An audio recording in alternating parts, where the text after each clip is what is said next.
छत्तीसगढ़ के 10 नगर निगमों में जल्द ही प्रशासकों की नियुक्ति होगी। साथ सरकार ने इसके आदेश भी जारी कर दिए हैं। आखिर क्यों लिया गया है ये फैसला और क्या है इसके सियासी मायने, ये जानने के लिए देखिए हमारी एक खास रिपोर्ट। चुनाव टलेगा नहीं, थोड़ा सा डिले जरूर हुआ है, इसलिए प्रशासक बैठाना पड़ा है, लेकिन चुनाव होगा। छत्तीसगढ़ के मुखिया का ये बयान उस समय आया है जब 10 नगर निगमों का कार्यकाल खत्म होने वाला है। 10 जनवरी तक इन निगमों में कलेक्टर प्रशासक के रूप में कामकाज संभालेंगे। 3 से 10 जनवरी के बीच खत्म होगा कार्यकाल। 2 जनवरी को राजनांदगांव निगम की डेडलाइन। 3 जनवरी को प्रशासक संभालेंगे जिम्मेदारी। 6 जनवरी को रायपुर, धमतरी, दुर्ग, रायगढ़ और चिरमिरी में बैठेंगे प्रशासक। बिलासपुर, जगदलपुर, अंबिकापुर, कोरबा में भी होगी प्रशासकों की नियुक्ति। नियुक्ति के बाद महापौर हो जाएंगे कार्यमुक्त। कलेक्टर नई परिषद के चुनकर आने तक बतौर प्रशासक कामकाज संभालेंगे, जिसे लेकर प्रदेश का सियासी पारा हाई है।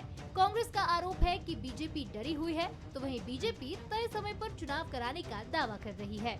चुनाव में हार की डर की वजह से ये चुनाव को ये टालना चाहते हैं और अपने प्रशासक बिठा के ये मनमना चुनाव को प्रभावित कर सके और कहीं न कहीं मनमना काम कर सके, इसलिए एक सरकार सोची समझी साजिश के तहत ये प्रशासक बिठाने का काम कर रही है। लेकिन चुनाव जब भी हो, कांग्रेस पार्टी पूरी तरह से तैयार है।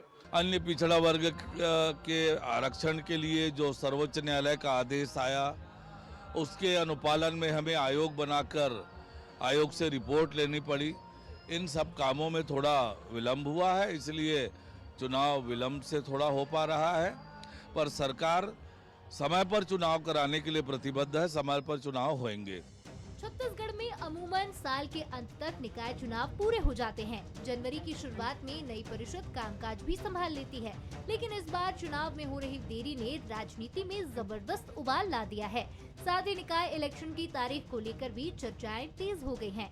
नई शहर सरकार कब तक चुनकर आएगी, इस पर सभी की निगाहें टिकी हैं। गौरव शुक्ला, बंसल न्यूज, रायपुर।